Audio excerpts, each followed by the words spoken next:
मैं कहूँगा आप अगर देखेंगे इसको तो पिछले जो कुछ भी 1.5-2 साल में हो रहा है उस दृष्टिकोण से देखें आप, तकरीबन तकरीबन लोक प्रतिनिधि की जिसमें आमदार भी है, जिसमें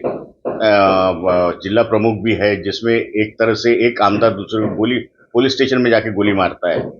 ये सारी चीजें और बाबा सिद्दीकी साहब का जो कुछ भी देहांत हुआ है गोली लगने मैंने शूटर के हिस्से, इन सब चीजों पे से तो ऐसा लगता है जैसे हमारे इसमें राज्य में सुव्यवस्था है ही नहीं, कुछ पुलिस फोर्स कुछ है ही नहीं। ऐसे लगता है जैसे हमारा पूरा जितना भी पुलिस, मुंबई पुलिस का जो दरारा था पूरा चरमरा गया है और पूरा ध्वस्त हो चुका है। मुंबई पुलिस ही नहीं, पूरा महाराष्ट्र के पुलिस में अगर देखें आप तो बहुत बुरे हाल हो चुके हैं। और मुझे ऐसा लगता है कि पूरी तरह से हमारे गृह मंत्री पूरी तरह से सुव्यवस्था न्याय व्यवस्था या सुव्यवस्था रखना इसमें पूरी तरह असफल हुए हैं और बहुत बुरे हाल हुए हैं। अगर हम देखें तो बाबा सिद्दीकी जी का जो कुछ भी साहब का जो मर्डर हुआ है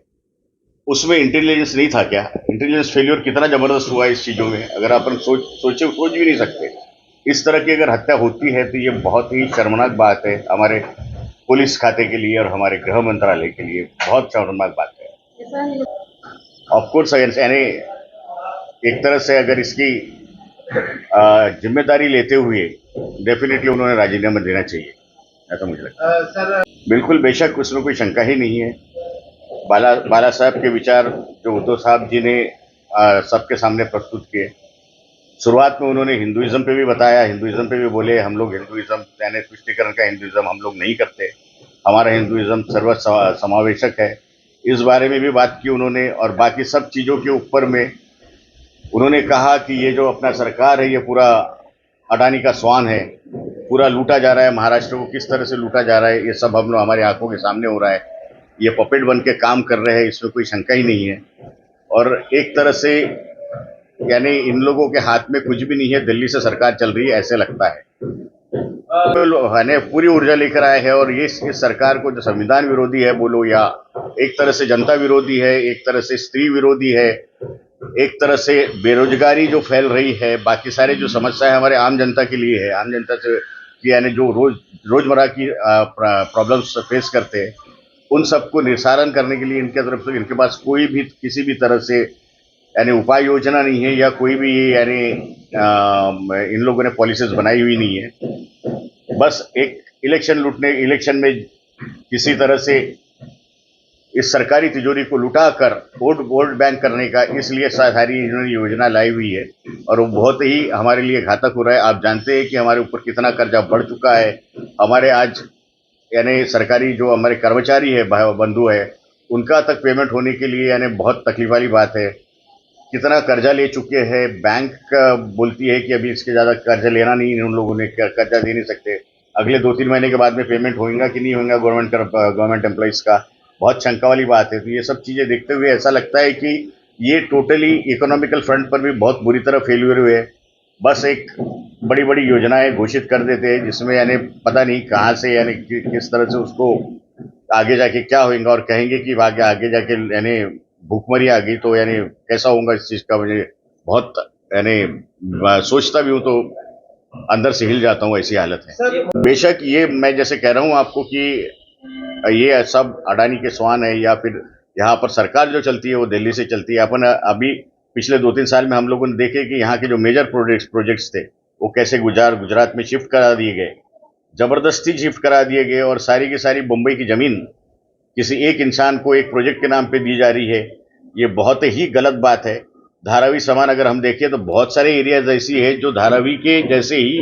मैंने क्या कहते हैं कि डेवलपमेंट में उसका नेचर है, उसके बावजूद भी उनको नजरअंदाज करते हुए सिर्फ धारावी के लिए किसी एक आदमी के लिए पूरी की पूरी जमीन लुटाई जा रही है, बॉम्बे बेचा जा रहा है, ये उत्तर सच है। मैं सिर्फ इतना ही कहूंगा कि यानी लाडली बहन जो योजना है, हमारे खुद मुख्य माननीय प्रधानमंत्री जी झारखंड में जाके इस योजना के बारे में उल्टा बोलते हैं, यहाँ आके उल्टा बोलते हैं, तो उनका जो कथन है जो है वही एक्चुअली स्वयं स्पष्ट है यानी या फिर वही एक्सप्लेन कर देता हमको कि एग्जैक्टली इनके दिल में क्या है। ये सिर्फ और सिर्फ इलेक्शन के लिए लाई गई ये योजना है इसका भविष्य क्या होगा ये हम बता नहीं सकते। बेशक अगली सरकार एक्चुअली जनता बहुत त्रस्त आ चुकी है इन सब क्या कहते हैं कि ढोंगबाजी से और इस तरह की, यानी जो लुटारूपना हो रहा है या फिर जो लूटा जा रहा है महाराष्ट्र को, मुंबई को जिस तरह से लूटा जा रहा है, इकोनॉमिकली लूटा जा रहा है, बेरोजगारी बढ़ाई जा रही है, बेरोजगार का हक यानी कामगारों का हक छीना जा रहा है, बेरोजगारी बढ़ाई जा रही है, जिस तरह से मुंबई को लूटा जा रहा है, महाराष्ट्र को लूटा जा रहा है, महाराष्ट्र की जनता बेशक त्रस्त हो चुके इनके सारे यानी पॉलिसीज से, और इनको डेफिनेटली बदलेंगे ऐसा मेरा पूरा विश्वास है। सर नीतीश जी रानी जी को बेसिकली उसी के लिए छोड़ा गया है, ये हमारे यानी हमें प्रेस में से और बाकी सब चीजों में से हमें स्पष्ट दिखाई देता है। इसमें कोई शंका नहीं है कि वो छोड़े गए हैं, लेकिन कल उद्धव जी ने जिस तरह से उस प्रॉब्लम को एड्रेस करा है, उन्होंने बता दिया है, और उन्होंने ऑफ कोर्स जब जिस वक्त उद्धव साहब जिस वक्त चीफ मिनिस्टर थे, महाराष्ट्र के मैंने परिवार प्रमुख थे, उस वक्त उन्होंने बता दिया था कि एक्चुअली महाराष्ट्र कैसे चलना चाहिए, हमारा पूरा समाज कैसे चलना चाहिए, हमारा पूरा बेसिकली हमारा क्या हिंदुइज्म है, भाजपा के हिंदुइज्म में और हमारे हिंदुइज्म में।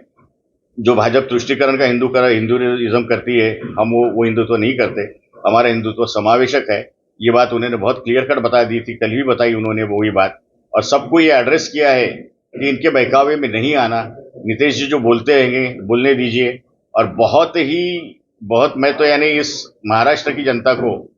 हिंदू भाइयों को और मुसलमान भाइयों को, दोनों को बहुत बहुत धन्यवाद देता हूं कि इस मुद्दे पर उन्होंने कभी भी इस चीज को आगे लेके नहीं गए, या इस तरह से भड़कावा नहीं किया जिस तरह से कि यानी इनकी बातों का कुछ असर होवे इस तरह से उन्होंने रिएक्ट किया है कि इनके बातों का अभी कोई असर ही नहीं होता। दरअसल देखा जाए तो सारे जन इन मुद्दों से पक चुके हैं, बुरी तरह पक चुके हैं। कोई नहीं चाहता कि हिंदू मुस्लिम का झगड़ा होए, बिल्कुल भी नहीं।